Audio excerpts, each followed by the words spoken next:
Hey again. As a few of you know, I've been working on revamping the Shadow Molecular Slicer to make it a lot more close to tabletop.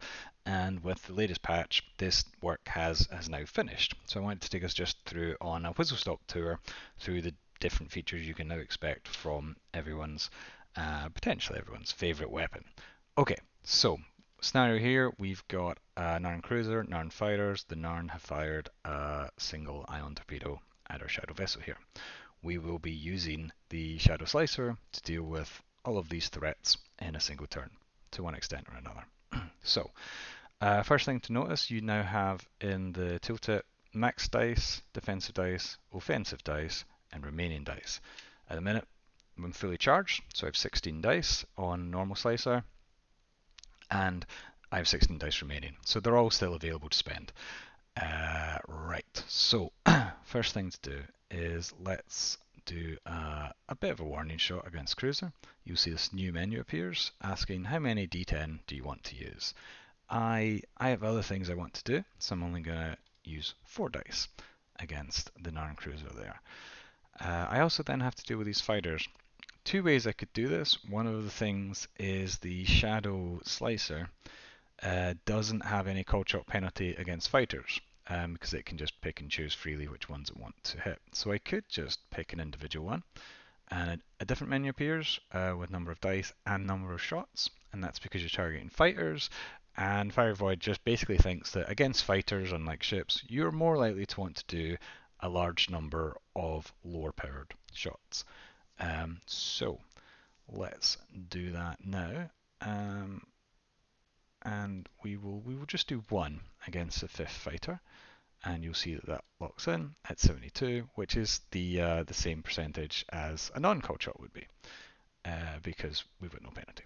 Okay, but one's not really cutting it for me, pun intended, not really slicing it. So let's do another 5 shots against them there, and we will see that we have now got 6 shots locked in against fighters and 1 shot locked in against the cruiser. Okay, but what about this torpedo? So it's got a 60% chance of coming in.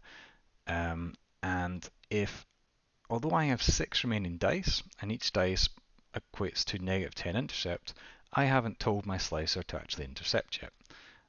So if I committed the orders now, it would say, you have weapons on new shots, and that's because these remaining shots will not go into intercept unless you specifically tell them to do it. There's a very good reason for this, and that's because when you do commit a dice to intercept, it reduces your damage, so 41 to 186 total damage potential, but without the dice, it is the full amount of 42 to 196.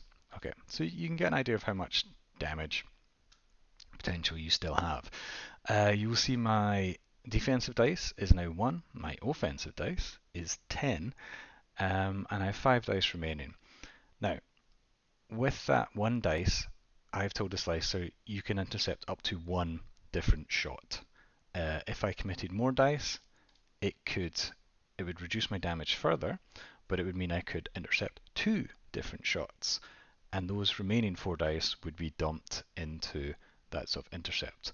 But in this case, I'm only expecting 1 shot to come in, so rather than take the double hit on my damage, I'll just take a single d10 reduction in damage, 1 defensive dice, and I know that those 5 remaining dice will be dumped into that intercept for a total of -60, because Shadow Slicers don't have any degradation on their intercept. So that should be me set up for this. One last thing to mention, intercept shots, when you commit them, they always go to the front of the queue in terms of calculating hit mod. So if you remember, we used to have a 75% chance of hitting the cruiser. Self-intercept shot goes ahead, effectively meaning that every shot, offensive shot that you've got locked in, will take a -5% hit chance, -5 to its hit chance for every single shot. Okay, so 70 there, these have gone down to 42 to 67 as their range between the 6 shots. Okay, so something to be noted of.